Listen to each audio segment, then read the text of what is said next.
సత్య వాళ్ళ నాన్న విశ్వనాథన్ అయితే కోర్టులో హాజరుపరుస్తారు. ఇక హాజరుపరిచాక అక్కడ ఉన్న జడ్జి గారు ఇలా అంటూ ఉంటారు, విశ్వనాథం గారు ఏంటి చెప్పండి, మీ సమస్య ఏంటి, అసలు ఏం చేశారు మీరు అని చెప్పి అంటూ ఉంటారు. దాంతో విశ్వనాథం అయితే, సార్ నేను ఆ హత్య చేసింది నేనే, అందుకే కావాలని నా అంతటి నేనే లొంగిపోయాను అని చెప్పి అంటూ ఉంటాడు. అది విని జడ్జి గారు ఇది నిజమా అని చెప్పి అంటూ ఉంటాడు. అవును నిజమే, నేనే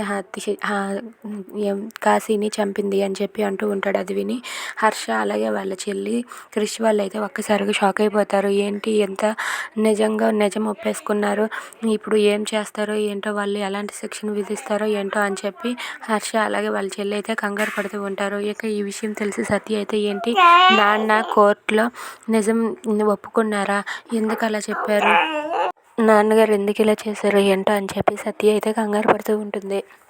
క్రిష్ కూడా మామయ్య ఎందుకు ఇలా నిజం ఒప్పుకున్నారు, ఇప్పుడు ఆ హత్య చేసినందుకు ఆ కోర్టు ఏం శిక్ష విధిస్తుందో ఏంటో అని చెప్పి క్రిష్ కూడా అనుకుంటూ ఉంటాడు. ఇంతలో సత్య వాళ్ళ లాయర్ అయితే మహాదేవ్కి ఫోన్ చేసి ఇలా అంటూ ఉంటాడు, సార్ మీరు అన్నట్లుగానే నేను వాళ్ళ తరపున వాదించినట్టు వాదించి మళ్ళీ ఏదో బోల్తా కొట్టి వాదించకుండా చేశాను, ఏదో ఒకటి చేసి తప్పించుకున్నాను, మొత్తానికి మీరు అనుకున్న విధంగానే చేశాను, ఇక మీద నన్ను వదిలేయండి మీరు అని చెప్పి అతను అంటూ ఉంటాడు.